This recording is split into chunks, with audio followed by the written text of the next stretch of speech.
Mommy Creations boutique located at 3443 Baychester Road.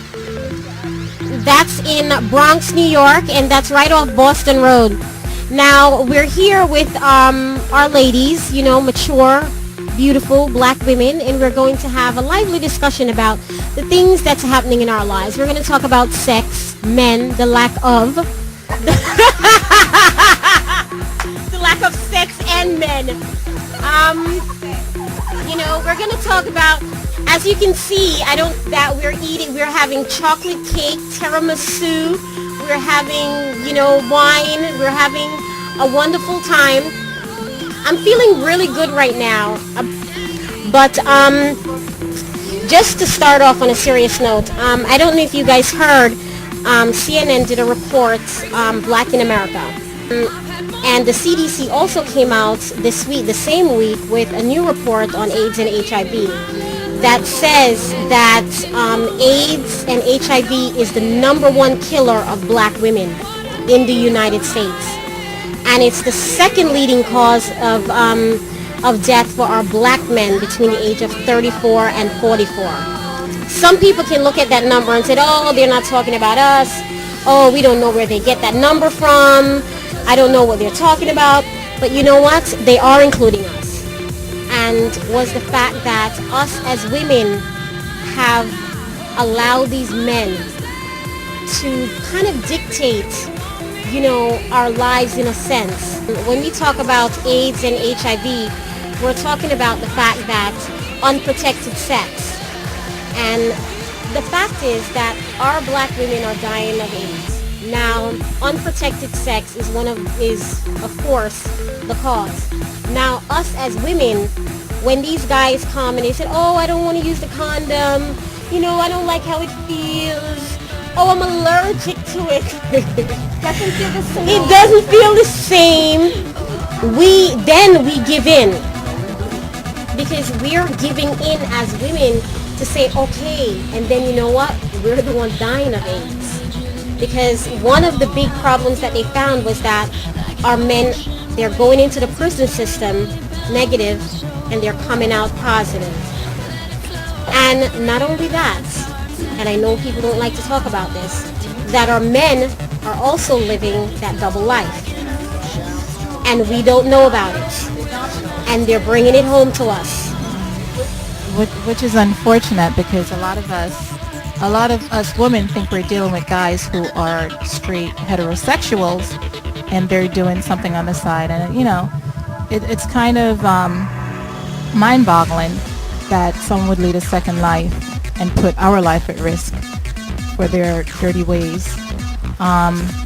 Speaking about HIV, I volunteer with lifebeat.org, and basically it's a nonprofit organization out in Manhattan, and it covers the basis of AIDS and HIV patients, people living with HIV in certain facilities. And they made a strong point when I was there volunteering my services and learning more about this HIV and AIDS, is that it's not only transmitted sexually, it's transmitted through, I know that oral sex is also sexual activity, but it's also transferable through your mouth, even just by kissing. And if you think you're in a heterosexual relationship and you can't get HIV, yes, you can. There doesn't have to be penetration. As long as there's blood and fluid, open cut, you leave your chances open to contacting the virus. And I have to say that people who are negative and people who are not positive, that we shouldn't have such a stigma about people who are HIV positive, because it's not like they ask for it. It's not like they're doing dirty behaviors. Anyone can get it. Mother with children, married people can get it. So there shouldn't be such a stigma. Right, don't discriminate against people who are positive. The more we talk about it, the more we make awareness, I think the virus can be stopped until they find a cure. But we just need to talk about it more in our community, be more involved, because this is taking us apart as a community, as a race. It's killing us. And we have to take control, and we have to be responsible, and we have to protect ourselves and our family, including black men. We need you to step up to the plate and protect your family and your women and your kids. You know, you have your kids out there that's open to risking their lives. I mean, we need to take this serious because it's the number one deadly virus for black women, for one.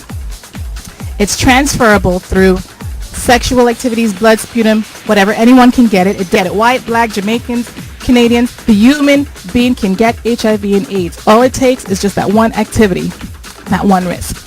And I hope that we can reach out to younger people because I know that they're also at high risk for HIV. And we're not talking about it more. I don't see a lot of ad on TVs about it. Everything's just camouflaged with fashion, music, and all that stuff. We need to see more. You know, we need to publicize it more.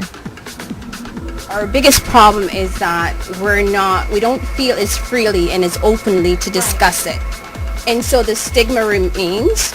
And until we discuss it and discuss it and discuss it to the point where we're at ease discussing it, then the stigma will lessen and then people will feel more freely to come forward and even want to be educated. Because some people don't want to speak about it. They don't want to hear about it. It's like, because they're afraid, you know. So exactly. So it's like we are here today and we choose this as a topic. And as I look around me, we have like, you know, a room of educated women who are like, you know, empower themselves, and people who feel free and open to discuss this among us. And maybe everyone in the room wouldn't mind discussing it openly. But I think it's not something that we should be afraid to discuss with our kids. If the kids come to you and say, Mom, what's HIV? We should be able to communicate to them on a level what exactly it is. And so it's out there.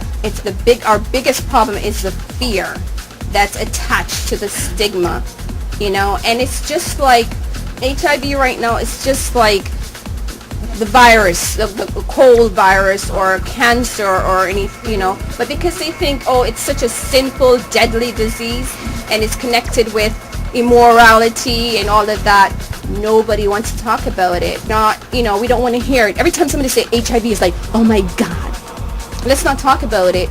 And so our problem right now is, how do we solve that?